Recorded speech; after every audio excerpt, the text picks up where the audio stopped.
At the end of the day, it comes down to what's priced in and what's not priced in. Certainly in the U.S., you've got stocks at multi-year highs. So you know there's an awful lot of good news priced in. You know there's an awful lot of complacency. We have very light volume, and we also have a lot of apathy from investors. In Europe, we have the opposite. We have fear, right? Everybody's worried. And as a result, you see dividend yields that are much higher. You look at the EFO, which is the benchmark for the developed world ex the U.S., and you see it's flat for 52 weeks. The U.S. S&P up 16% over 52 weeks. And again, that's a significant difference. Investors want income. They can get it in European multinationals. Those companies have good balance sheets. They're going to be solvent, and you're going to get rewarded for taking that risk. Deborah, why not take profits ahead of that? Why would you wait? Why would you wait and stay in this market and potentially be a victim of that September volatility when you have an opportunity to take the profits now?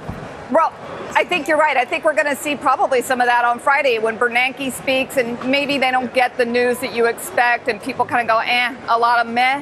And you could see some selling on Friday, and I think you're right. You're at the end of the month, close the books, get done. Well, I don't know if it was jawboning or begging and pleading his case to the German people, but any way you look at it, Draghi needs to state the case. And what we see here is we have set the stage through Draghi's comments for the potential for an upside surprise on the basis of what is coming up in Europe. We see a September 6th important policy meeting in Europe. We see a September 12th German constitutionality ruling on the policies that are in place. So again, this is really important, and it also gives investors an opportunity to rotate out of the domestic U.S. stocks that have held up well into some of the laggards in Europe that will participate in that upside surprise. Wow, you're encouraging people to go into Europe.